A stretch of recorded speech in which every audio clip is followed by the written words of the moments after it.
Bueno, hoy tenemos que continuar con el trabajo de... Estamos en la unidad 2 y estamos conversando en torno a la distinción que hizo y que ustedes vieron en el texto de Marie, en la unidad 1, cuando señala el origen de la, según este autor, de la sociología, de la epistemología, y menciona que hay dos grandes corrientes y dos grandes escuelas, la escuela anglosajona y la escuela o la corriente francesa. Hemos terminado la corriente anglosajona y el día miércoles eh, dimos inicio a la corriente eh, francesa con Roxana, trabajaron Gastón Bachelard. En este caso nos toca trabajar a Pierre Bourdieu. No sé si ustedes han trabajado este autor, sé que en un momento se trabajaba en sociología sistemática, pero entiendo que sociología sistemática pasó al segundo cuatrimestre, me parece, puede ser que sea así, o no, o han visto algo de... Pasó al segundo cuatrimestre, Lucía. Bien, perfecto. O sea que nadie ha visto a Pierre Bourdieu en sociología, en filosofía. No hay registro de este autor, digamos, todavía. Bien, gracias. Entonces, estamos más o menos bien cómo está estructurada la cosa. Eh, digo, bueno, Pierre Bourdieu es un autor francés, no voy a hacer demasiada introducción porque creo que hoy en día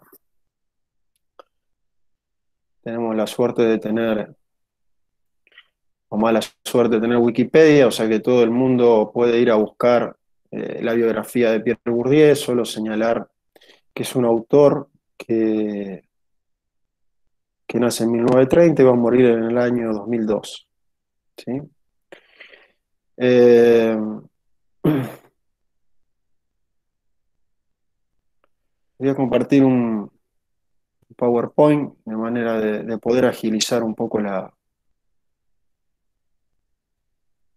cuestiones y de hacer un trabajo un poco hermenéutico, que es lo que me parece que mejor habilita las nuevas tecnologías para dar clase, por lo menos a esta instancia. Eh, bueno, es un autor que su biografía o hacer una reseña biográfica sería bastante interesante porque es el primer autor que vamos a ver en el campo de la epistemología, si tomamos como epistemología que estaría apareciendo como disciplina en la década del 30, según lo que señala Enrique Marí, sería el primer epistemólogo o autor que pertenece a las ciencias sociales, ¿no?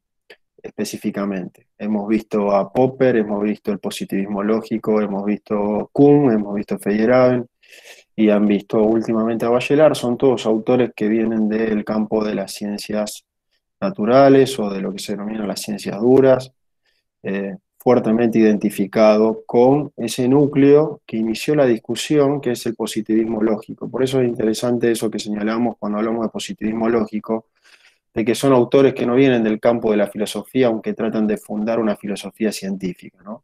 Y ese registro de empezar a discutir la veracidad o la verdad del conocimiento científico en el marco de la filosofía está dado por investigadores. En el caso de nuestra materia, el primer epistemólogo que vamos a ver que problematiza desde las ciencias sociales el problema de conocer científicamente es Pierre Bourdieu. Claramente, eh, uno podría señalar que cuando hablamos de comprensión y de explicación, eh, cuando hablamos de comprensión y de explicación, ahí evidentemente hicimos referencia a corrientes de las ciencias sociales, como fue el positivismo, el historicismo y el materialismo histórico y dialéctico. Pero si nos atenemos a las definiciones que venimos trabajando, la epistemología es una disciplina que está surgiendo entonces en el siglo XX y estos autores cuando se plantea las discusiones epistemológicas que estamos viendo, ya están muertos, ¿no? Y sus obras están, por lo tanto, en otro registro, en el registro más de la discusión del siglo XIX y principio del siglo XX. Por lo tanto, me parece que este es un autor importante. Seguramente vamos a ver también a Michel Foucault, que también es otro autor que pertenece al campo de las ciencias sociales, y así veremos también en la unidad 3, cuando hablemos de la escuela crítica alemana, serán todos autores que pertenecen al campo de las ciencias sociales. Esto lo marco porque es importante tenerlo como registro, porque en algún punto también los ejemplos que uno puede encontrar en los textos de estos autores son más cercanos a nosotros, a nosotras en cuanto a la problemática, que quizás los ejemplos que uno puede encontrar en los textos de Popper, Kuhn, el mismo Bachelard o Feyerabend, ¿no? Donde está muy vinculado al campo de la física, de la química, de la matemática aplicada, de la astronomía, etc. Bien, ustedes tienen de Pierre Bourdieu para leer dos textos que son de dos momentos distintos. Vamos a comenzar al revés del orden cronológico en el cual el autor publica estos textos. Vamos a empezar con el texto del campo científico, que es un texto posterior, y después vamos a ir al texto del oficio del sociólogo, que es del año 1965, si no me equivoco. Mientras que el del campo científico, por lo menos la traducción, la publicación que tenemos en el castellano es en el 2000, pero tampoco es muy lejos de esa época.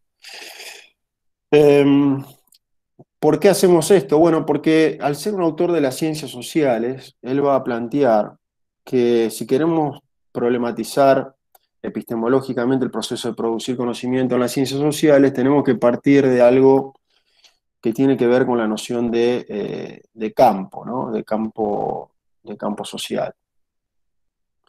Eh, eh, y él va a hablar de la sociología del conocimiento. Denme un segundo, que acá toque algo. Ahí estamos. Él va a plantear dos cosas, ¿no? Él va a decir que tenemos que hacer primero una sociología de la ciencia y entender que la ciencia es un campo social. Esta idea de campo social la vimos en los textos, sobre todo de Esther Díaz, en la unidad 1, cuando la autora marca la diferencia entre conocimiento científico y ciencia, ¿no? Y dice, bueno, la ciencia es un campo, o puede ser pensada como un campo, donde el conocimiento científico es de alguna manera un producto, o un capital de ese campo. Esa idea obviamente no es de Esther Díaz, sino que uno podría referenciarla casi, no diré exclusivamente, pero predominantemente o significativamente con Pierre Bourdieu, quien va a señalar que si queremos pensar el problema de la ciencia y el problema de la producción del conocimiento científico, lo tenemos que hacer en términos de campo. Y para eso, antes de introducirnos en una discusión epistemológica, debemos hacer una discusión sociológica de la ciencia. Todos ustedes y todas ustedes saben más o menos de qué se ocupa la sociología, porque han tenido sociología en el primer cuatrimestre, por lo tanto, en esa discusión no nos vamos a meter y lo vamos a dar por sabido. Lo que sí me interesa es la frase que está en el texto de El campo científico de Bourdieu, para poder entender un poco por dónde va la discusión de este autor, que está acá reseñada, ¿no? Dice: la sociología de la ciencia reposa en el postulado de que la verdad del producto, y este es el gran problema de la epistemología, lo hemos dicho y lo hemos visto cómo este problema surge desde el positivismo lógico. Se trata de ese producto muy particular como es la verdad científica, reside en particulares condiciones sociales de producción, ¿no? Ya acá introduce las condiciones sociales de producción. Es decir, más precisamente en un estado determinado de la estructura y del funcionamiento del campo científico. Va a decir, el universo puro de la ciencia, más pura, es un campo social como otro, con sus relaciones de fuerza, sus monopolios, sus luchas y sus estrategias, sus intereses y sus ganancias, pero donde todas estas invariancias revisten formas específicas. Es decir, lo primero que nos va a señalar Bourdieu es que si queremos pensar el problema de la verdad como problema central de la ciencia, primero tenemos que entender que el problema de la verdad es un problema de discusión del campo social. Y en este sentido, cuando ustedes lean el texto, o si lo han leído, verán que el mismo Bourdieu refiere a Thomas Kuhn, pero voy a hacer una breve diferenciación, que es una de las cosas que está discutiendo con Kuhn, es que Kuhn considera el paradigma como una categoría que agrupa a la comunidad científica, pero que no tiene relación con el constructo social, con el momento histórico social. Es como un problema al interior de la comunidad científica. Y acá lo que está señalando Bourdieu es que el campo de la ciencia es un campo social más análogo, que tiene analogías, es decir, que responde a lógicas similares a otros campos de la ciencia, de la vida social, como puede ser el campo político, el campo económico, es el que él más señala, donde obviamente la verdad es como el capital central que persiguen los que están en este campo y, y que ese campo social responde a una lucha, ¿no? Una categoría que recupera del marxismo, una lucha, ¿no?, entre dominantes y dominados por establecer qué es la ciencia. Por lo tanto, por establecer qué es la verdad científica. Por lo tanto, ahora vamos a desarrollar tres conceptos centrales de la sociología de Bourdieu, pero específicamente recuperándolo, como él dice al final de este párrafo, ¿no?, en la especificidad en la que aparece en el campo científico. Fíjense que él dice, donde todas estas invariancias, es decir, todo esto que no varía, aparece en su especificidad en cada campo, en el campo científico. Bueno, vamos a ver, retomando brevemente el texto del campo científico de Bourdieu, cómo aparecen estas tres grandes categorías sociales de su teoría social o de su teoría sociológica, y cómo él lo aplica para entender el campo social, y entonces ahí vamos a ver después cuál es el problema epistemológico de las ciencias sociales, ¿no?, al interior del campo social. El problema epistemológico, y acá quiero señalar una cuestión, no puede estar separado para Bourdieu del problema metodológico de la ciencia social, ¿no? La epistemología y la metodología no pueden separarse. Esto es una idea central en este autor, porque vamos a ver cuál es la relación, pero tiene que ver con que la verdad no puede establecerse previo ni antes que la producción del conocimiento científico.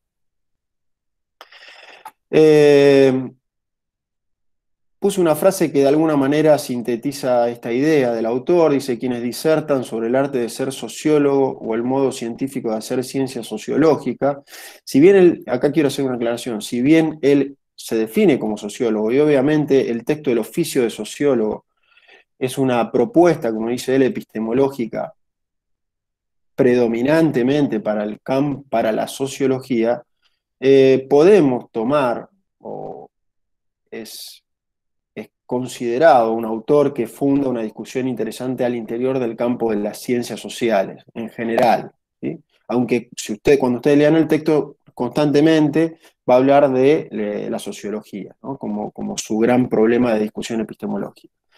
Pero no importa, es un autor que nos sirve para pensar la ciencia política, las relaciones internacionales, cualquier ciencia social, ¿no?, con su especificidad. Quienes disertan sobre el arte de ser sociólogo o el modo científico de hacer ciencia sociológica a menudo tienen en común la disociación del método o la teoría respecto de las operaciones de investigaciones, cuando no disocian la teoría del método o la teoría de la teoría.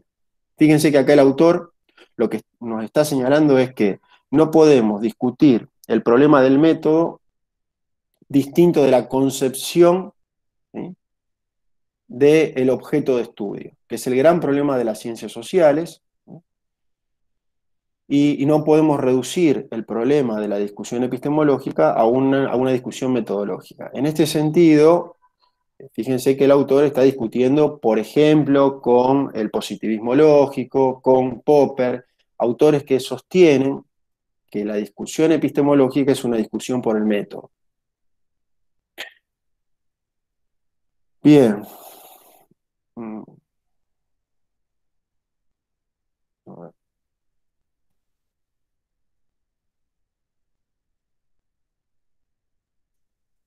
repetir qué cosa sería. Valentino, Pablo.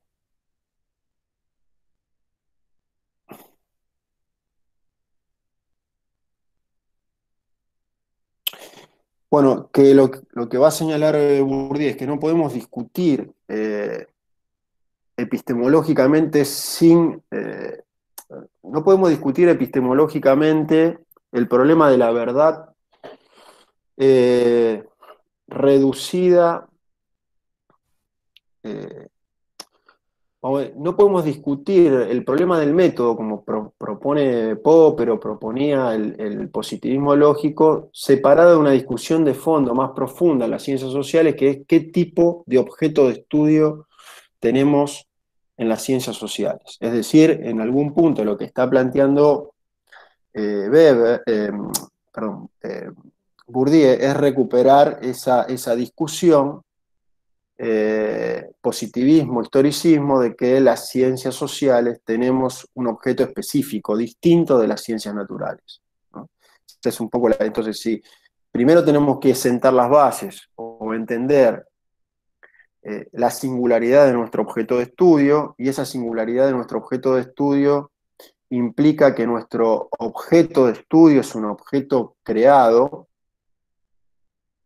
Ahora lo vamos a ver, pero bueno, creado en términos culturales, como decía el historicismo, es decir, es distinto del objeto dado de las ciencias naturales, pero además nosotros en las ciencias sociales no estudiamos la sociedad, ¿sí? La sociedad es vamos a decirlo así, es un dato empírico que está plagado de prenociones y preconceptos y prejuicios. Por lo tanto, lo que nosotros tenemos que hacer como cientistas sociales es construir nuestro objeto de estudio.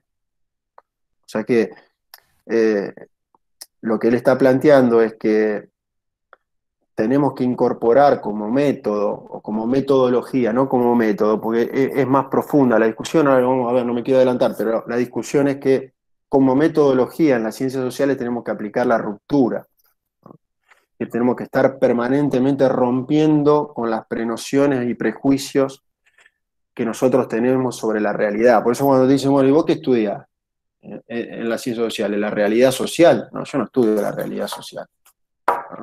Porque la realidad social es algo dado, de alguna manera construido, pero que está ahí, y yo no trabajo con las categorías que utilizo para, para comunicarme y para actuar cotidianamente, porque eso es sentido común, eso es conocimiento vulgar, y la ciencia, en las ciencias sociales, lleva adelante otra función y tiene otra especificidad. Bien, no sé si vamos aclarando, seguramente vamos a ir desarrollando y algunas cosas se van a ir aclarando, otras no, y ustedes harán la consulta.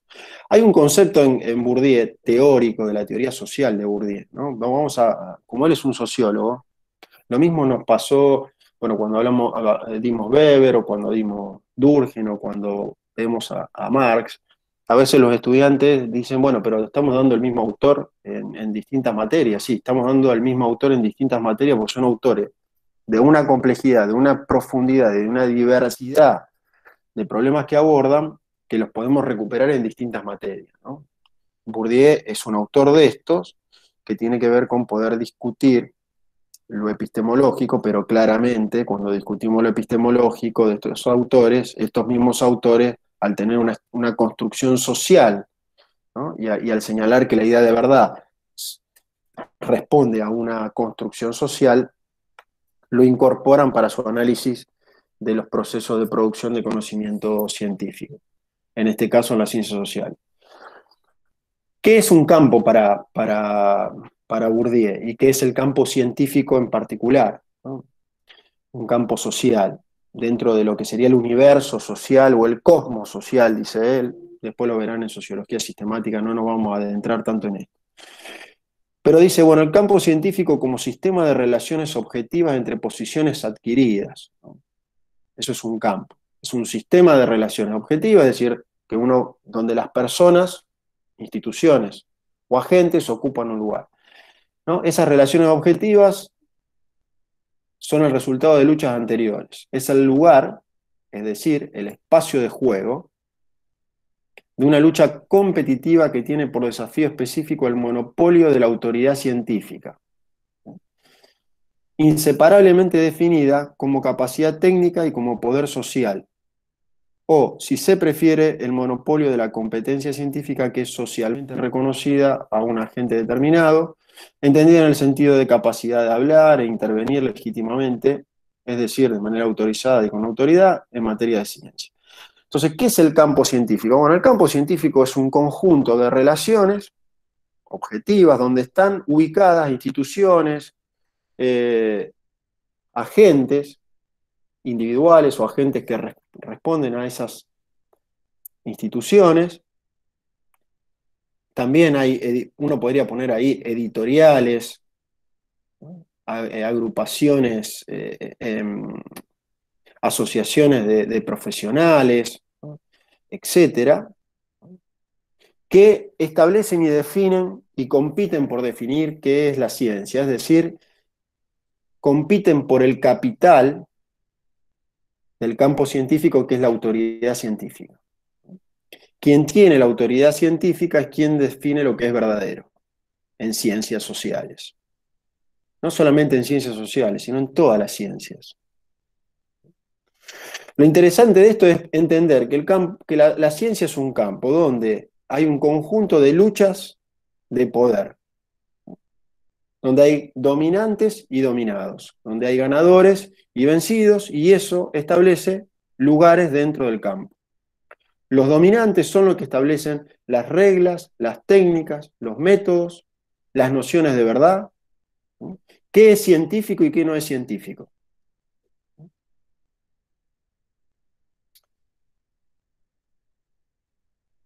Esa sería la idea central. Después ustedes van a leer el texto y ahí irán viendo las especificidades, etc.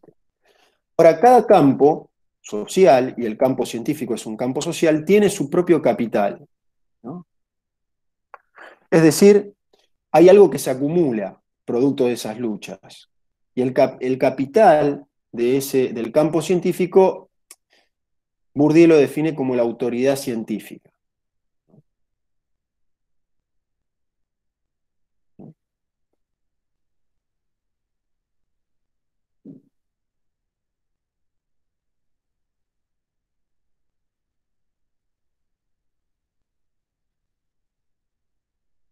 Fíjense qué dice: la lucha por la autoridad científica, especie particular del capital social que asegura un poder sobre los mecanismos constitutivos del campo y que puede ser reconvertido en otras especies de capital.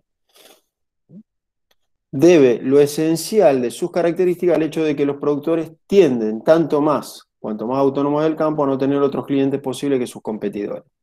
Hago una aclaración. Lo que va a señalar Bourdieu es que el campo científico es un campo que cada vez se va autonomizando más de los otros campos sociales, vale decir, del campo político, del campo económico, del campo cultural, es decir, se va diferenciando. Un texto que escribe Bourdieu, muy importante, un concepto que él utiliza mucho, es el concepto de la distinción. La tarea en la modernidad es la tarea de distinguirnos, de diferenciarnos. El campo científico ha logrado, en general, diferenciarse y distinguirse del resto de los otros campos sociales y construir su propia lógica y, por lo tanto, elaborar su propio capital, que se pueda acumular a partir de las luchas al interior de ese campo. Ese capital tiene un nombre específico, dice Bourdieu, que es autoridad científica. La autoridad científica es lo que me legitima a mí a definir, ¿no?, qué es, por ejemplo, verdadero, cuál es el método correcto, cuál es el objeto de estudio, qué se puede investigar, qué no se puede investigar, etc. en términos generales. Fíjense que él lo dice, esto significa que dentro de un campo científico fuertemente autónomo, un productor particular no puede esperar el reconocimiento del valor de sus productos, reputación, prestigio, autoridad, competencia, es decir, saber hacer, competencia en ese sentido, sino de los otros productores, quienes, siendo también sus competidores, son los menos proclives a darle la razón sin discusión ni examen. Y entonces acá empezamos a ver de alguna manera descifrar el problema de las ciencias sociales. Si bien, va a decir Bourdieu, el campo científico es un campo autónomo, las ciencias sociales tenemos un problema, que ahora vamos a ver, que lo desarrolla en el texto de El oficio del sociólogo, que no tenemos tanta autonomía dentro de ese campo. Porque las ciencias sociales, en algún punto hemos cometido algunos errores que nos dejaron preso o presa de autoridades científicas que vienen de las ciencias sociales. Y obviamente, en el campo de la ciencia, quienes establecen o han establecido lo que es verdadero, lo que es científico, lo que es el método de la ciencia, tienen una idea distinta a la de las ciencias sociales porque se ocupan de un objeto totalmente distinto al de las ciencias sociales. Leo el párrafo de abajo. Dice, en la lucha en la cual cada uno de los agentes debe comprometerse para imponer el valor de sus productos y su propia autoridad como productor legítimo, problema de la legitimidad, ustedes saben lo que es el concepto de la legitimidad porque lo han visto en Weber, ¿no? Está siempre presente el desafío de imponer la definición de la ciencia. Es decir, en el campo científico hay una lucha permanente por establecer y por acumular capital, el capital científico que es la autoridad científica, ¿no?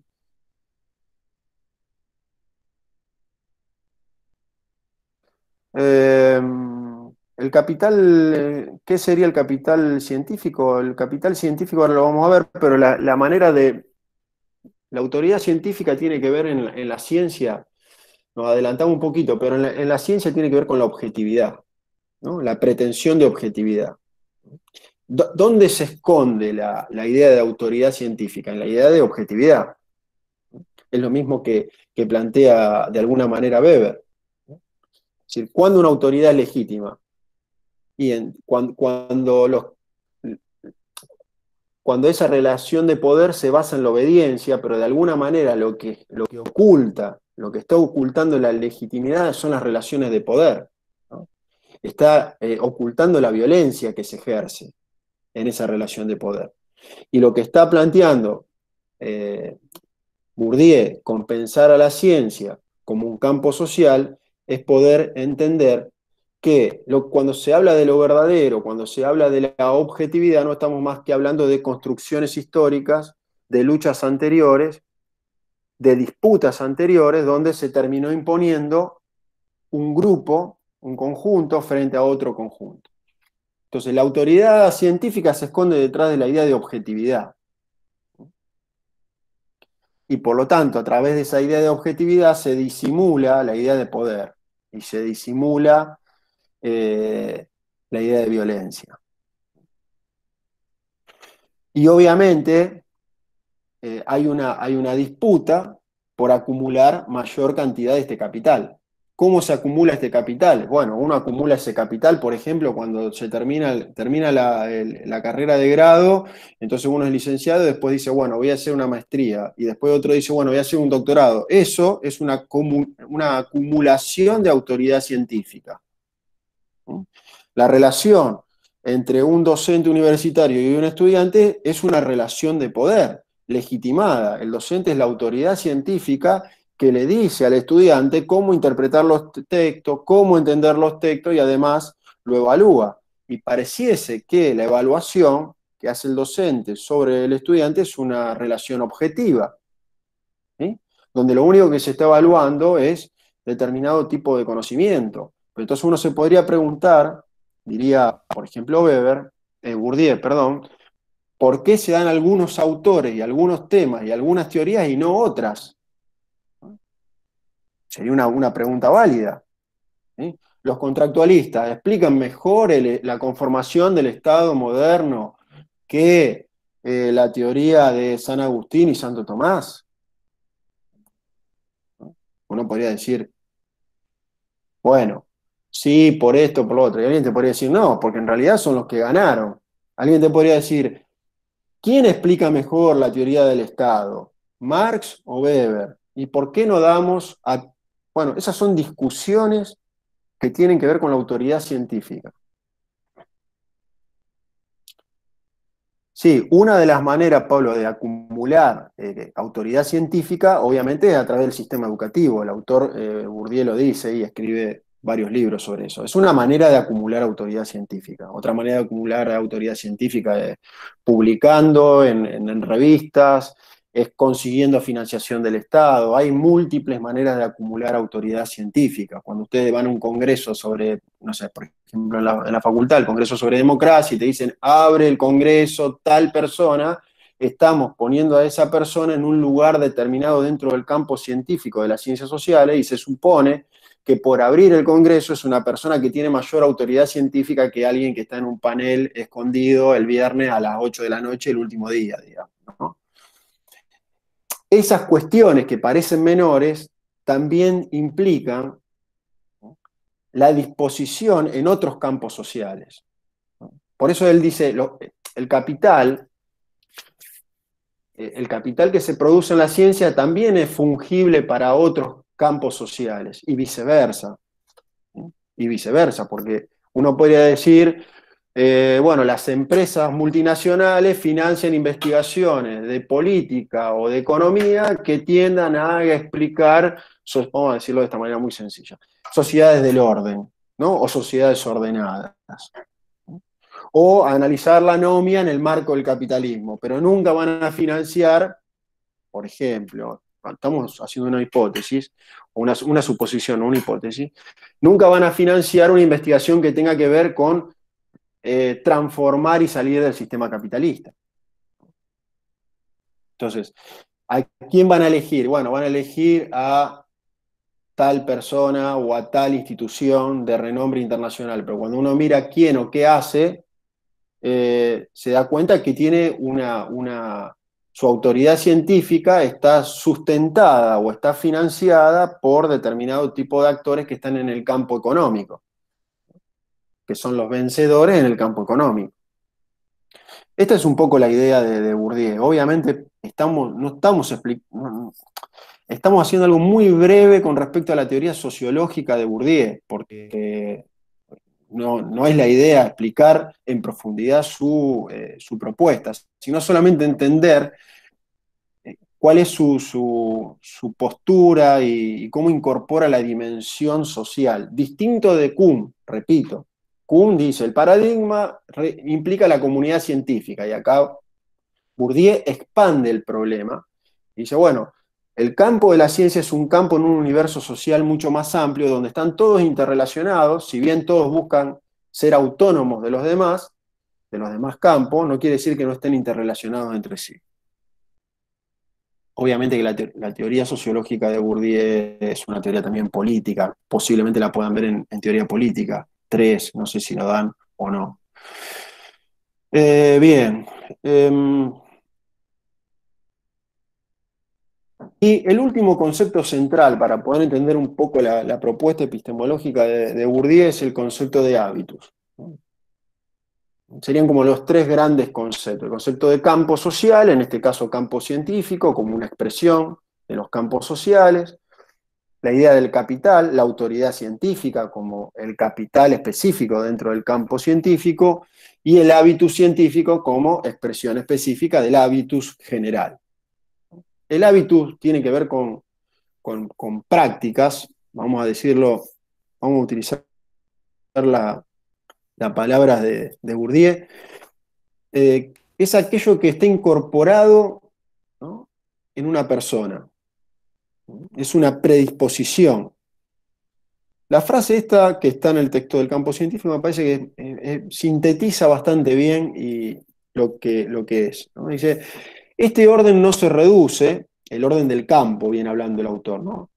Este orden no se reduce, del campo científico, como se cree comúnmente, a la ciencia oficial, conjunto de recursos científicos heredados del pasado que existen en estado objetivado. Y acá el autor da ejemplo, bajo la forma de instrumentos, o sea, pueden ser aparatos, metodologías, técnicas, obras, es decir, libros, papers, revistas, instituciones, etcétera, sino que la ciencia, ¿sí?, en estado incorporado, bajo la forma de hábito científico, incorporado en el agente social, dirá Bourdieu, es un sistema de esquemas generadores de percepción, de apreciación y de acción que son el producto de una forma específica de acción pedagógica y que vuelven posible la elección de los objetos, la solución de los problemas y la evaluación de las soluciones. Fíjense que acá, cuando ustedes vayan a leer el texto de Bourdieu, si no lo leyeron, viene discutiendo con Kuhn. Y en algún punto acá hay una especie como de guiño a Kuhn, si ustedes leen la última frase.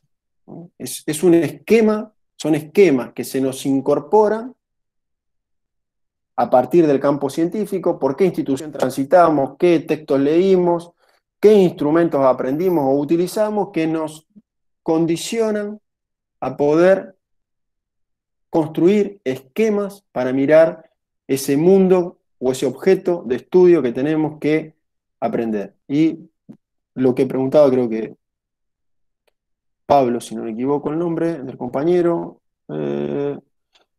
fíjense que, sí, Pablo Cubino, el autor, Bourdieu, dice, es una acción pedagógica, es decir, que lo aprendemos inicialmente en el campo científico, ¿no? Bien. Lo que ustedes están haciendo en la carrera es incorporar un hábitus científico. Están incorporando una manera de ver el mundo, ¿no? Si en lugar, por ejemplo, de estar en una universidad, en la Universidad de Rosario, estuviesen en una universidad, vamos a poner, pública y privada, posiblemente ustedes estarían incorporando otros esquemas de percepción de la realidad social. Bien, estamos hasta acá. Entonces, fíjense cómo estos son, cuando Bourdieu dice, la ciencia hay que entenderla como un campo social, ¿sí?, entre otros campos en el universo social, está señalando que la verdad es una construcción histórica, es una construcción de lucha, de poder, la verdad científica, al interior del campo científico, ¿no?, donde hay ganadores y perdedores o dominantes y dominados, dice el autor, ¿sí? El campo científico es un campo que ha logrado a lo largo de la historia autonomizarse de otros campos. Entonces uno puede decir, bueno, la ciencia, el campo de la ciencia no tiene que ver con el campo de la economía, no tiene que ver con el campo de la política, no tiene que ver con el campo del arte, no tiene que ver, aparentemente, tiene su especificidad, tiene su especificidad. Por lo tanto, la competencia por validarse como autoridad científica es una competencia fuerte, es una competencia que debe darse al interior del campo científico y que no puede ser legitimada por agentes o instituciones de otros campos.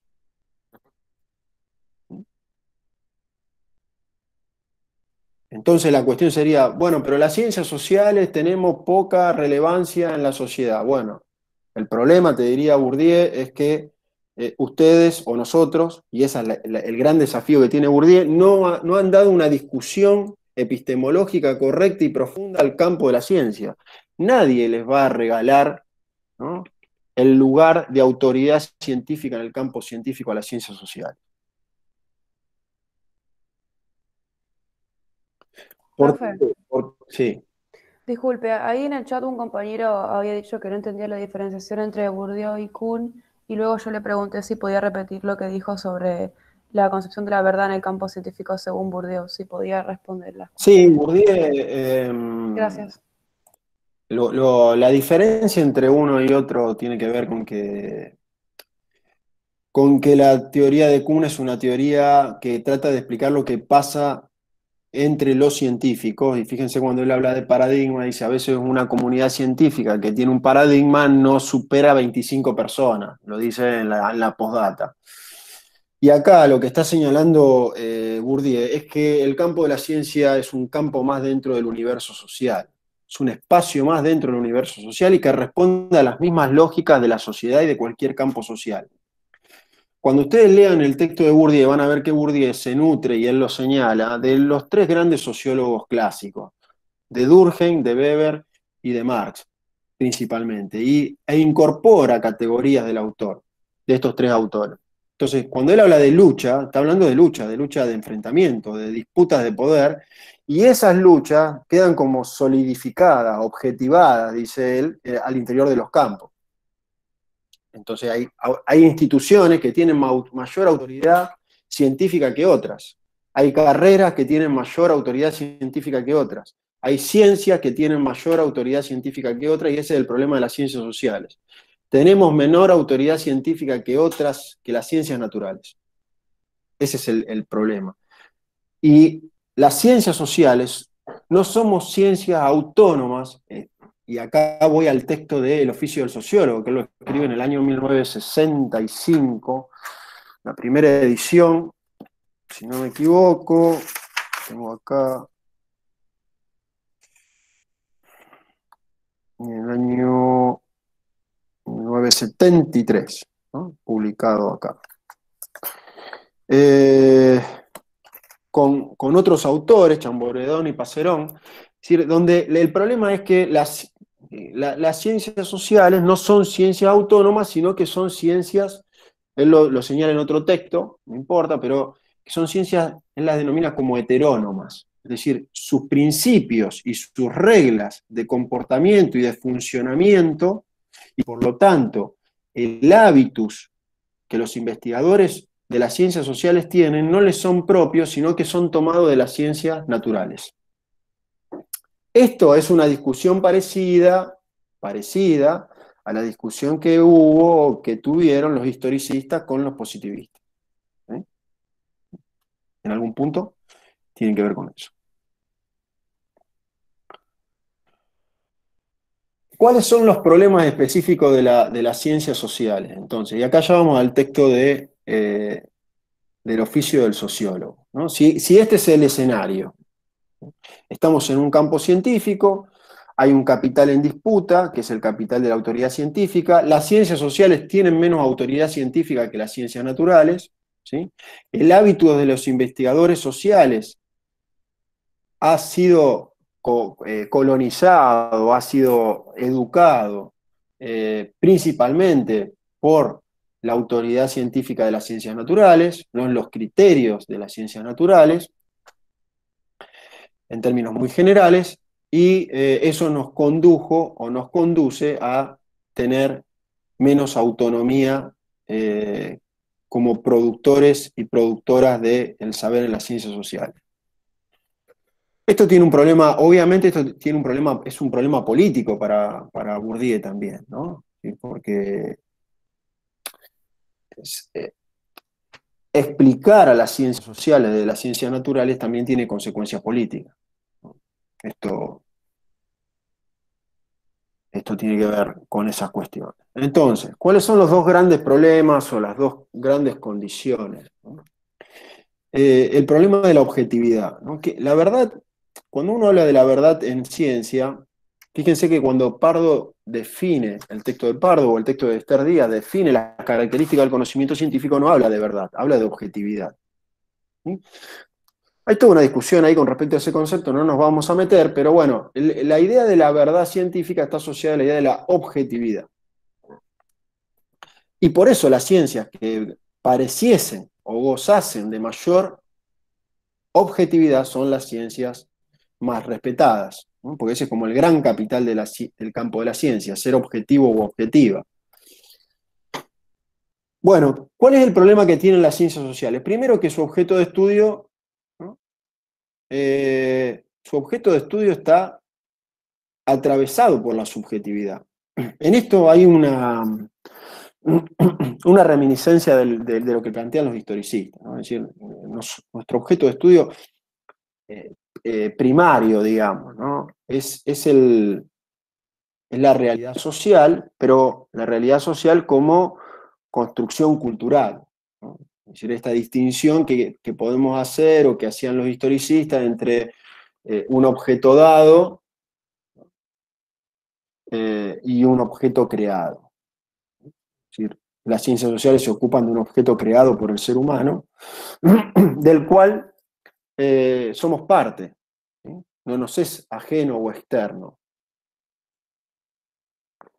No nos es ni ajeno ni externo y además somos reproductores de ese objeto. Por lo tanto, la subjetividad es un elemento constitutivo de nuestra ciencia, de nuestra disciplina. Está ahí, es inevitable. El otro problema, y este sí, este problema no es un problema específico de la condición del objeto de estudio de las ciencias sociales, sino que es un problema que nosotros de alguna manera nos compramos, ¿sí? O nos trajimos de las ciencias naturales. Que tiene que ver con la apropiación de la noción de objetividad, ¿sí? De la idea de verdad de las ciencias naturales, ¿sí? Que tiene que ver con que en las ciencias naturales hay un objeto dado, hay un objeto externo, hay un objeto definido. Entonces, bueno, quiero estudiar el comportamiento de una manada de animales. Perfecto, están ahí, son externos a nosotros, no hay nada que nos vincule, no hay nada cultural entre los animales y nosotros. Puedo entonces, mediante la elección de un método, eliminar la subjetividad en el proceso de producción de conocimiento científico. Por eso él dice, Bourdieu, dice, lo verdadero queda delimitado previamente por la aplicación de un método de una vez y para siempre y para todas las situaciones. Es decir, una representación fijista de la verdad o del error como transgresión a normas incondicionales. Entonces, lo que va a decir Bourdieu es que el método, por ejemplo, de las ciencias naturales o el método que propone Popper es un método que responde precisamente a una ciencia o a ciencias que se ocupan de algo distinto de lo nuestro. En esto ustedes encontrarán una reminiscencia de la discusión positivismo-historicismo, sí, efectivamente. Esa es un poco la discusión. El tema es que en las ciencias sociales perseguimos la objetividad como adecuación del conocimiento a la cosa. Y eso es imposible para las ciencias sociales. Es imposible porque lo que nosotros estudiamos somos parte de eso. Nos atraviesa y además lo creamos. Entonces la subjetividad es constitutivo del campo científico de las ciencias sociales. Entonces ya, si tenemos que pensar la idea de autoridad científica, bueno, tenemos que repensar qué vamos a entender por objetividad. Sí, no sé. Disculpa que le interrumpa. ¿Quiere Sí. repetir lo que acaba de decir, que es una definición que eh, queda bastante Inten- bien para lo que venimos hablando? Intentaré, no sé qué quise, no sé qué fue lo que dije, pero la idea sería Porque el problema de las ciencias sociales es que seguimos la objetividad. como adecuación del conocimiento a eh, la cosa. Sí, eso. Esa sería como la síntesis del problema, ¿no? Por eso el método nos permite eliminar la subjetividad. Pero eso es posible, por eso él dice una idea de la verdad fijista. La verdad está en el objeto, está en la cosa. Por lo tanto, si yo tengo una buena herramienta, un buen método, puedo mantener la distancia, ¿sí? Y evitar toda subjetividad. Esto lo vimos en los positivistas lógicos, ¿no? Con el método de la inducción, lo vimos creo que de manera más clara y más profunda en Popper, ¿no? Cuando dice, bueno, el problema epistemológico es el método. Si tenemos un buen método no tiene que haber subjetividad. La verdad será provisoria, Pero eso tiene que ver con un problema de la inteligencia humana y de la extensión del universo. Ahora, la subjetividad no va a estar presente, ¿no?, como un elemento propio del objeto de estudio. Lo que va a decir Bourdieu es que la subjetividad es parte de nuestro objeto de estudio y nos va a estar atravesando siempre. Y por eso, digo, se van despejando las cosas. Vamos a tomarnos solamente 10 minutos más. Y ustedes después, en todo caso, preguntarán y leerán, etc. La propuesta que él señala, que está ahí en el oficio del sociólogo, es que necesitamos refundar la idea de objetividad en otro lugar, ¿no?, en otra idea de verdad, ¿sí?, que se adecúe, dice él, a las condiciones de nuestro objeto de estudio. Porque claro, la idea de verdad fijista tiene que ver con la idea de las ciencias naturales. Estudiamos cosas que nos son ajenas a nosotros o a nosotras. Y fíjense que él retoma el concepto de verdad de Bachelard, ¿no?, la verdad como rectificación del error. La verdad es una verdad acabada, la verdad es una verdad finalizada, la verdad es una verdad total. No, la verdad es la rectificación del error. La verdad es y tiene que ver con algo que nunca está terminado. La verdad es una, vamos a decirlo así, y ahora lo vamos a ver, es una condición del hábitus científico de las ciencias sociales. Tenemos que estar permanentemente rompiendo con la subjetividad. La subjetividad no la vamos a eliminar nunca del campo de las ciencias sociales. Primero, entonces hay que aceptar la subjetividad como parte del campo de las ciencias sociales. Por lo tanto, la autoridad científica no se puede construir sobre una idea de objetividad como la tienen las ciencias naturales, sino que tenemos que construirla sobre una nueva idea de objetividad, que esto implica una nueva idea de verdad, ¿sí?, como rectificación del error, porque constantemente vamos a tener que estar rompiendo con nuestra subjetividad cuando queremos analizar la pobreza, la desigualdad, el género, la violencia, etcétera, porque nosotros, nosotras, estamos constantemente atravesados por categorías, ¿no?, que, de nuestro sentido común, que ayudan a reproducir esa realidad y que además la utilizamos para analizar esa realidad. Ese sería el gran problema. Entonces, si esta sería la cuestión de fondo, y esto es lo que nos permitiría recuperar o construir grados de autonomía al interior del campo científico. Si no, siempre vamos a estar en una relación de dependencia.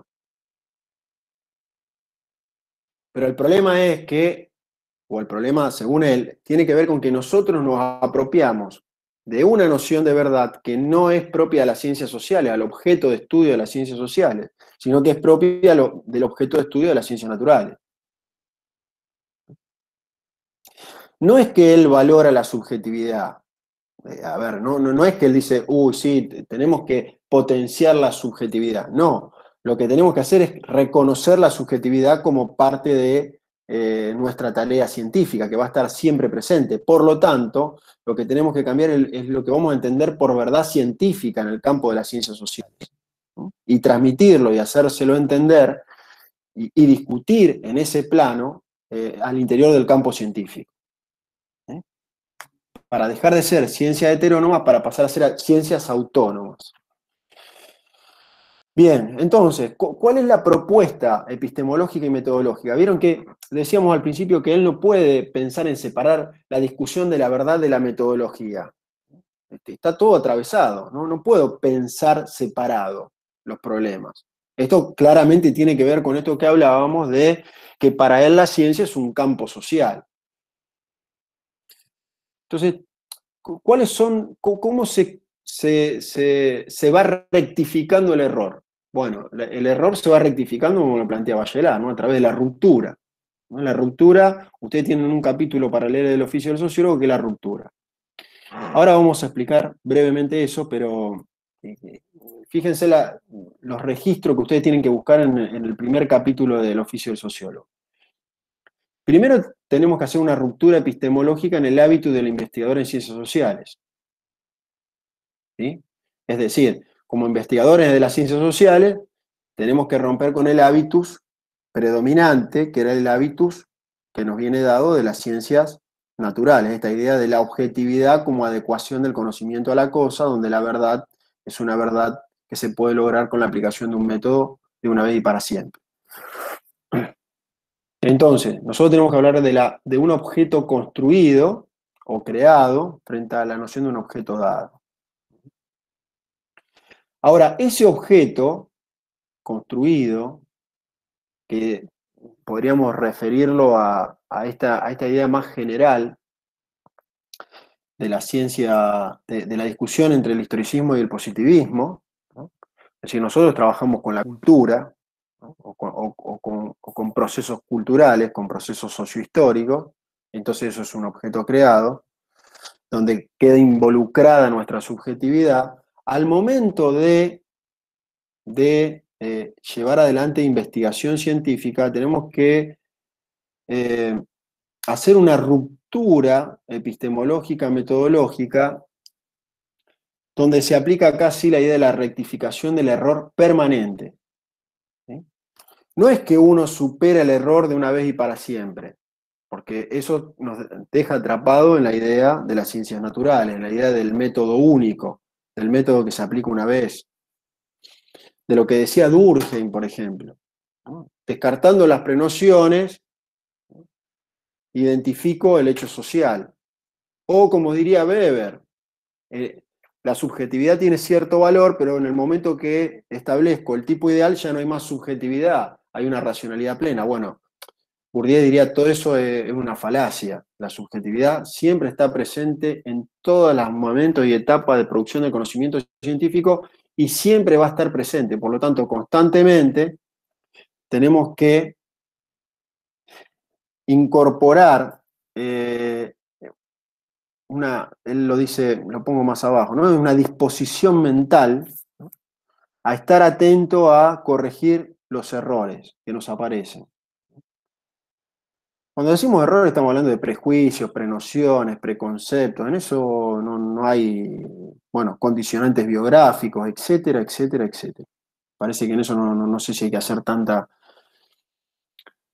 descripción porque todos y todas acá que estamos en el campo de las ciencias sociales más o menos entendemos a qué hacemos referencia.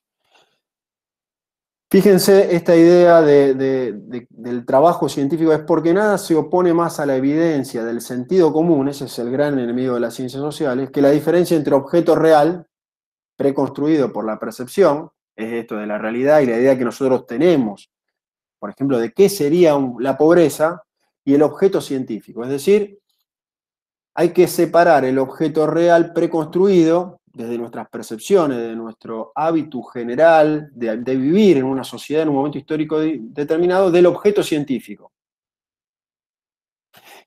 Pero ese objeto científico nunca se construye definitivamente. Siempre es algo inacabado. Por eso la verdad como rectificación del error, ¿no? Uno puede decir cuando defino pobreza, después de haber estado 5 años estudiando la pobreza, que ahí no hay subjetividad en esa definición de pobreza. Bourdieu te diría que sí. Lo que pasa es que lo que uno hace es por cuestiones temporales, dice, bueno, hasta acá llegué, pero no puede decir, esta es la definición objetiva de pobreza.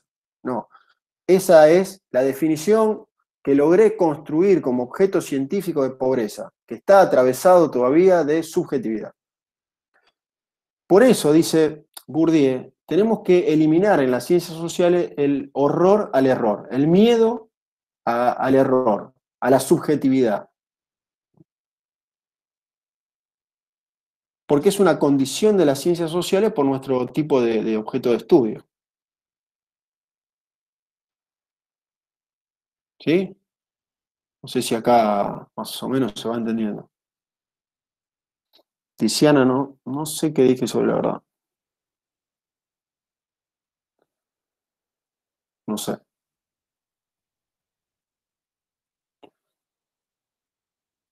Eh, Aclarame un poquito y bueno, y vemos. No, profe, esa se lo había planteado antes y ya está, medio que Ah, la saqué por contexto de lo que dijo después. bien. Lo bueno de todo esto es que está grabado. Y lo malo también. Eh, Bien. ¿Qué, qué otras, digamos, fíjense que es método, él no habla de método, si bien él propone un método, pero acá en los textos que ustedes están viendo no van a ver el método, fíjense que es una propuesta epistemológica metodológica, porque tiene que ver, dice él, con una disposición mental también. ¿No? No hay una técnica, no hay un método, aunque él propone un método, pero no más como una caja de herramientas. ¿No? Y lo importante es tener una disposición mental a saber que la subjetividad es parte, que no tenemos que tenerle miedo al error, ¿no? Eh, Porque si no lo que hacemos es ocultar la subjetividad, no, hay que exponer la subjetividad. Por eso muchas veces en las ciencias sociales se dice, bueno, ¿de dónde habla este investigador o esta investigadora o este grupo de investigadores o este grupo de investigadoras? No se puede hablar desde la objetividad absoluta, eso es una ficción, ¿no? Es una ficción total. Y eso es parte de la discusión epistemológica. Entonces va a decir, bueno, la vigilancia epistemológica como disposición mental, esto ustedes lo han visto en Bachelard, él retoma a Bachelard, si ven lo que él va señalando es claramente Bachelard, cuando leen el texto van a ver que menciona a Bachelard más de una vez.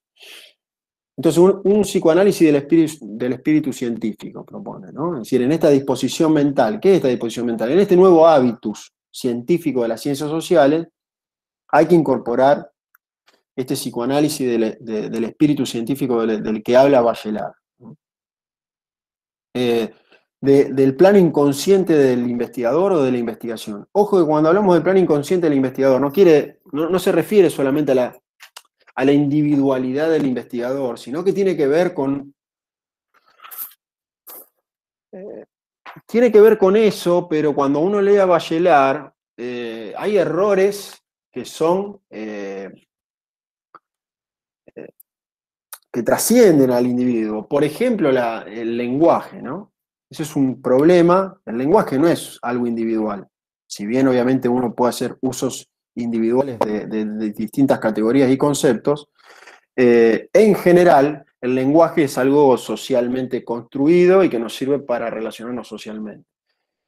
Pero esta idea del psicoanálisis del espíritu científico es interesante para poder introducir esta idea del inconsciente y construir en nosotros y en nosotros y en nosotras la idea de, bueno, siempre hay subjetividad, la subjetividad hay que correrla. Siempre hay error, ¿no? La subjetividad es error para Bourdieu. Hay que identificarla y eliminarla del conocimiento lo más posible. Y por último, digo, esto, es una reseña de cosas que ustedes van a rastrear ahí, las más importantes en el capítulo 1, que es la sociología del conocimiento, que es un poco lo que vimos al comienzo. Es decir, poder entender que el campo de la ciencia es un campo científico, que las discusiones, por más metodológicas o epistemológicas que sean, no dejan de ser un campo social. Y por lo tanto, ese campo social está en relación a otros campos. Por lo tanto, ¿no? Vamos como sumando, por lo tanto, cada uno y cada una de nosotros somos parte de esa sociedad y cuando hablamos, lo hacemos desde algún lado. Y en esto Bourdieu le asigna a la sociología, para los problemas epistemológicos y metodológicos de las ciencias sociales, la función que le asignaba Comte a la sociología, ¿no? Es como la ciencia que nos permite hacer consciente, dice Bourdieu, el inconsciente social. Y lo que no podemos desconocer los cientistas sociales es que hablamos desde algún lugar, hablamos desde nuestra biografía, desde un lugar desde algún lugar en el campo económico, de ventaja o desventaja, desde algún lugar en el campo político, de ventaja o desventaja, desde algún lugar en las discusiones de género, en el campo del género, y así sucesivamente. Estamos hablando desde un lugar, y lo que nosotros tenemos que hacer es objetivar al sujeto objetivante. ¿Quién es el sujeto objetivante? El investigador científico, social.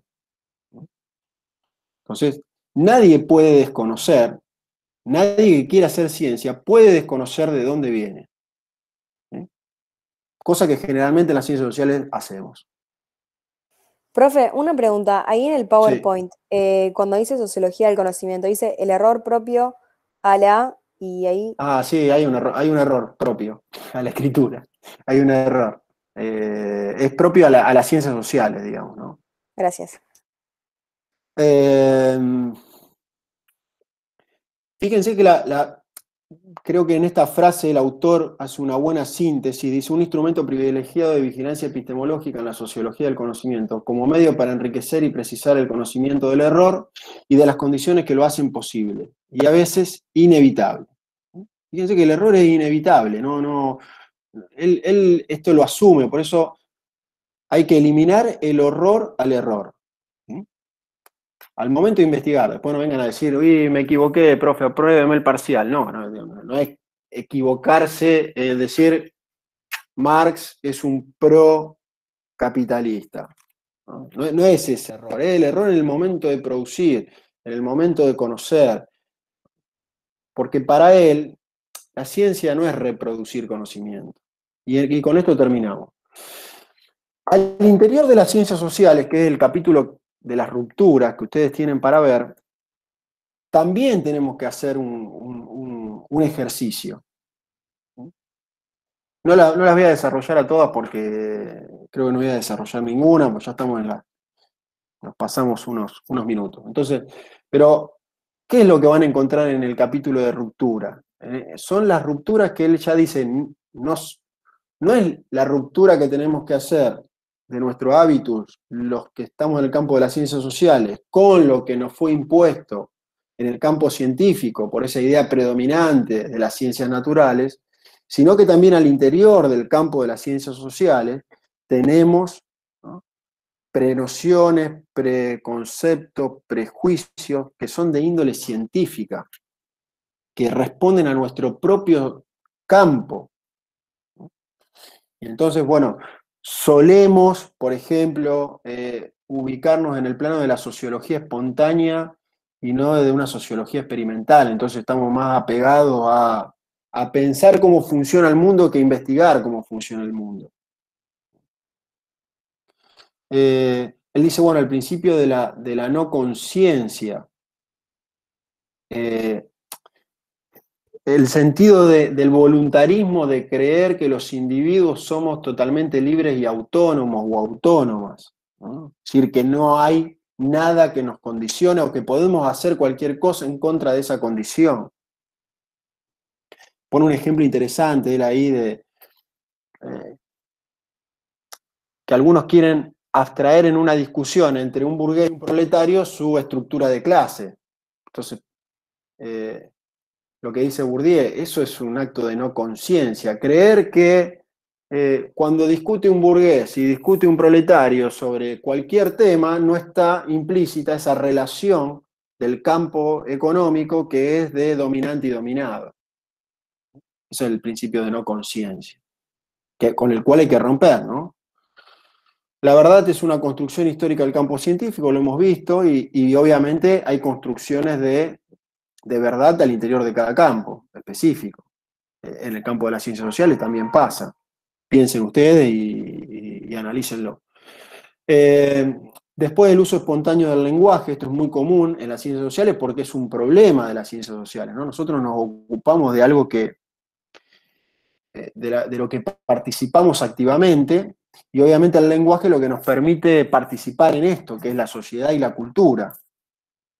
Y acá, cuando ustedes lo lean, van a ver que el autor hace referencia al positivismo lógico y le marca algunas cuestiones, obviamente, de discusión con el positivismo lógico, con la imposibilidad de eso, pero también con que las palabras, ¿no?, las palabras ocultan, y uno tiene que develar antes de utilizar ese concepto como un concepto científico, relaciones de poder, ¿no? Porque ¿qué hacemos en las ciencias sociales muchas veces? Bueno, tomamos conceptos y categorías que utilizamos para cualquier otro aspecto de la vida social, no científico. Bueno, lo que dice Bourdieu es, podemos tomar esas categorías, podemos tomar esas palabras para convertirlas en categorías y conceptos, pero antes de hacer eso, tenemos que ver y definir qué están diciendo y qué están ocultando esas palabras. Fíjense cuando él habla sobre el tema del juego. Cuando decimos juego, ¿qué es jugar? Y ahí pone un montón de ejemplos. ¿Y qué oculta? ¿No? El juego de las relaciones internacionales. ¿Es lo mismo que jugar a la PlayStation? Por ejemplo. Entonces uno utiliza el juego de la política. Bueno, pero pará, el juego de la política pone en juego 44 millones de argentinos. Y el juego de la PlayStation pone en juego a un conjunto de gente que está en un espacio virtual utilizando un dispositivo tecnológico. No es lo mismo la palabra juego. Entonces, ojo cuando hablamos de juego, ¿no? Sería la cuestión, ¿no? Eso es lo que tenemos que ver. El otro elemento con el que hay que romper es con el profetismo, esta idea un poco de que desde las ciencias sociales, dice él, y después lo trabaja en otros lugares, queremos como cumplir una función de profeta, ¿no? De ahí viene la idea de profetismo, como de alumbrar, iluminar, que está bastante de moda cuando uno a veces escucha, ¿no?, en los medios de comunicación, y entonces está el intelectual que promueve las ideas de tal partido político o de tal otro. Bueno, en las ciencias sociales no estamos para eso, o eso no es ciencia social, eso es otra cosa. Pero no disfracemos de ciencia social algo que es profetismo. No confundamos una cosa con la otra. Son dos cosas totalmente diferentes. La ciencia social necesita evidencia empírica. De eso no escapa ninguna ciencia, ni las naturales ni las sociales, ¿eh? Ahora, cuando yo convierto una teoría o creo que mi autoridad científica me permite a decir y a tratar de iluminar o conducir a la sociedad, eso es otra cosa distinta, de lo cual hay mucho en el campo de las ciencias sociales, dice el autor. Sí, Belén, no sé si vos tenías abierto el micrófono, querías decir algo, Ruti, o... No. No, lo tengo apagado, no sé por qué si se escuchó algo. No se Perdón. escucha nada, pero veía como que estaba... No.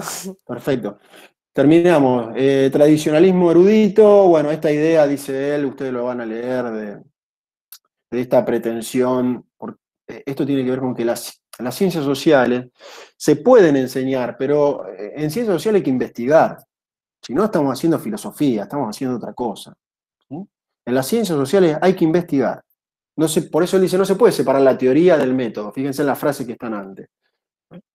O la teoría de la teoría. Por eso él dice que la sociología, en este caso, es un oficio. Es un oficio que requiere de herramientas. ¿Qué es un oficio? Es un hábitus, ¿no? Es un hacer, un saber hacer, si ustedes quieren. Y bueno, y hay gente que está esmerada o esmerado en, bueno, leer todas las teorías, saber todas las teorías, pero bueno, pero ¿cuándo investigar? No, yo soy, te diría, bueno, usted hace otra cosa en todo caso, pero no está haciendo ciencia. Y después, bueno, hay un tema ahí con el tema de la teoría del sistema social, ¿no? Si es posible o qué implica esta pretensión de las ciencias sociales de armar una gran teoría social, del sistema social. Discute ahí un poco con el positivismo, etcétera, pero ustedes también podrán verlo. Pero la idea central, entonces, fíjense cómo hay que romper. En las ciencias sociales tenemos que hacer muchas rupturas, ¿no? Es como ir desnudando la subjetividad permanentemente, exponiéndola. La subjetividad es un error, pero es parte de nuestro objeto de estudio, y por eso la idea nuestra de verdad no es la de las ciencias naturales, es otra. La idea nuestra de verdad es la rectificación del error de la que habla Bachelard, no la adecuación del conocimiento a la cosa. porque nosotros somos parte de ese objeto que estamos queriendo construir científicamente, para decirlo en términos de Bourdieu. Bueno, más o menos por ahí va la cosa. No sé si tienen alguna duda, alguna pregunta, alguna consulta. Bueno, esto vamos a dejar de presentar. Profe, ¿puede volver a definir, por favor, el principio de la no conciencia? Que no me quedó claro. El principio de no conciencia es la idea de que buscamos desconocer la existencia de que hay relaciones objetivas en la vida social, que condicionan que condicionan a los individuos, a los agentes. Entonces, en el capítulo que tienen para leer sobre la ruptura, en ese punto él dice, bueno, a veces eh, eh, queremos desconocer, por eso el de no conciencia, queremos desconocer o hacer de cuenta que no incide las relaciones económicas en una discusión cualquiera entre un burgués y un proletario. Es como que queremos abstraernos de esa, sería como el modelo liberal, ¿no? Si queremos abstraernos de esas condiciones sociales y creer que dos personas pueden dialogar de manera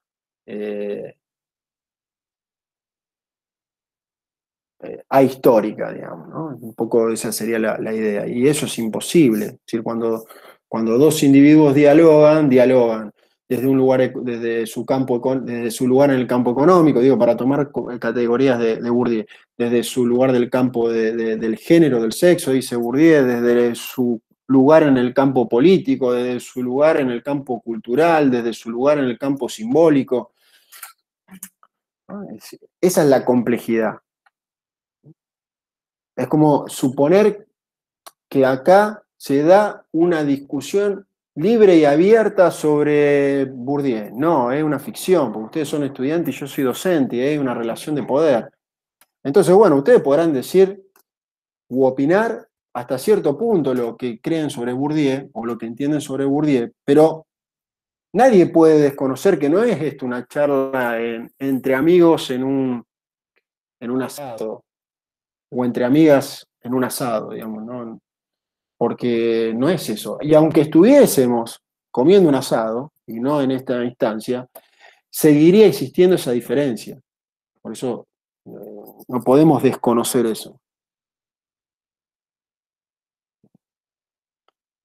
Es como el modelo económico o la idea del contractualismo, ¿no? Los hombres libres, iguales, firman un... Está bien, es ficción. Sí, es ficción.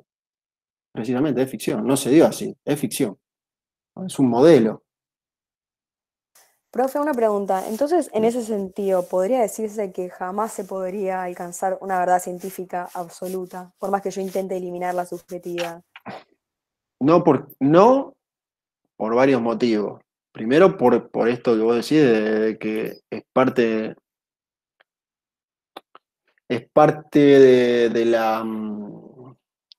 de las ciencias sociales. Pero además la idea de verdad absoluta no existe para Bourdieu, porque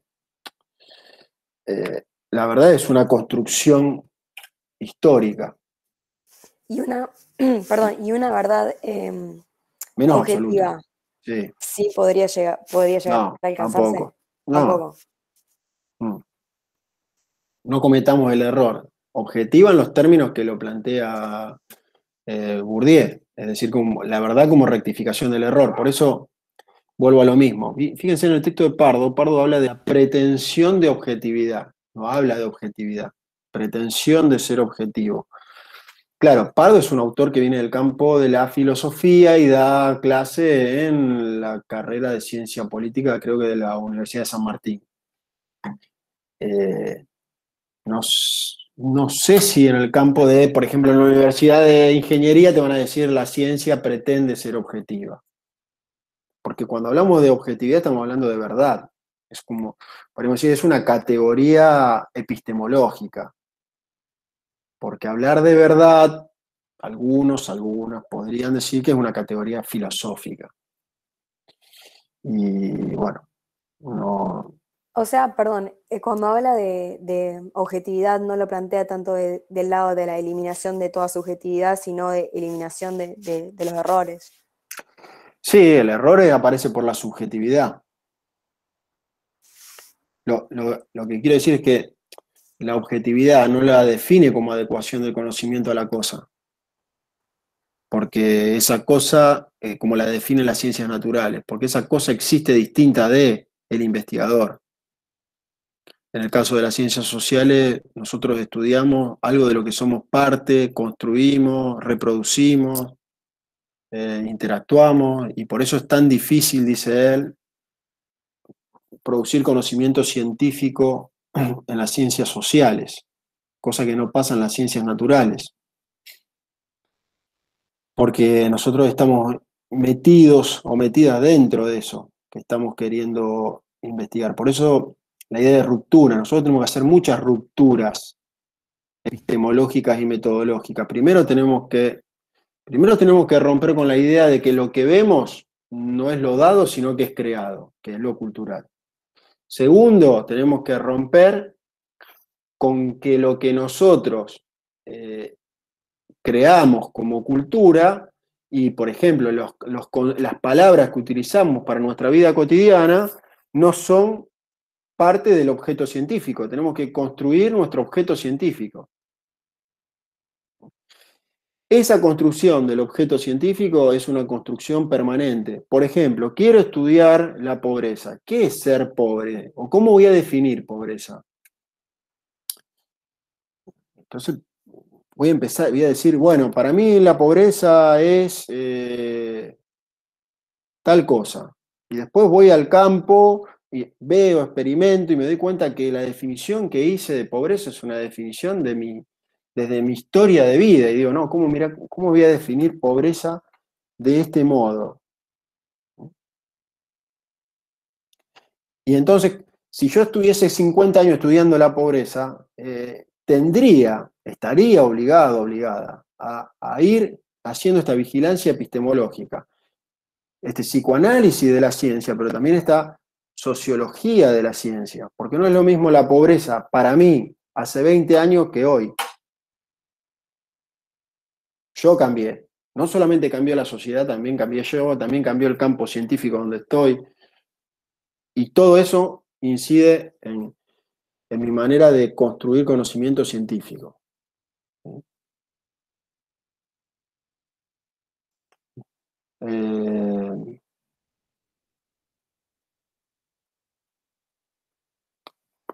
Digo, cuando veamos, por ejemplo, cuando vean en la unidad 3 se vea la escuela crítica alemana, ellos tienen una idea de subjetividad positiva, es decir, la subjetividad es parte del proceso de producción de conocimiento científico. Por ejemplo, Weber lo toma como un momento para recortar esa realidad caótica e inconmensurable.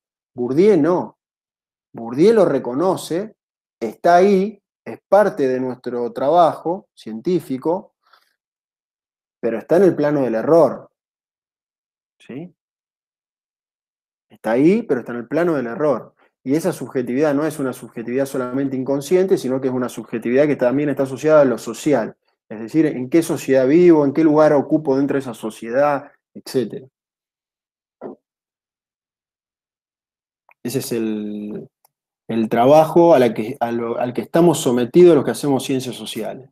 O debemos estar sometidos los que estamos en ciencias sociales. Y después eso no implica no tomar posición. Eso implica reconocer, por eso él dice, objetivar al sujeto objetivante. Yo tengo que saber de dónde estoy hablando, lo mejor posible.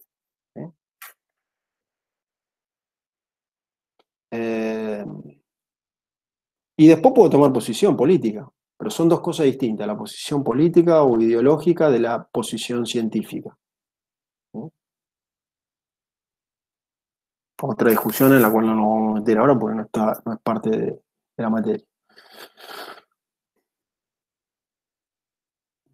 Bien, no sé si te respondo. Creo que era Belén que me había preguntado, porque se va corriendo acá la... Sí, gracias, profe. Bueno, ¿Alguna duda, consulta? Esto de grabar las clases implica que la gente se vaya y no tiene sentido. El sincrónico en el horario de clase, sí, es un gran sinsentido. Bueno, si no hay dudas ni preguntas, se están encontrando ustedes con la profesora Roxana Molteni el día miércoles. Van a trabajar Michel Foucault, el último autor de la corriente corriente francesa que vamos a dar al interior de la epistemología. Eh, y bueno, después ella le dirá cómo seguimos la semana próxima. Seguramente daremos un cierre de subunidad el día lunes. Bueno, que tengan una buena semana y cualquier duda o consulta nos contactamos por mail o en el espacio de Facebook. ¿Ok? Cuídense.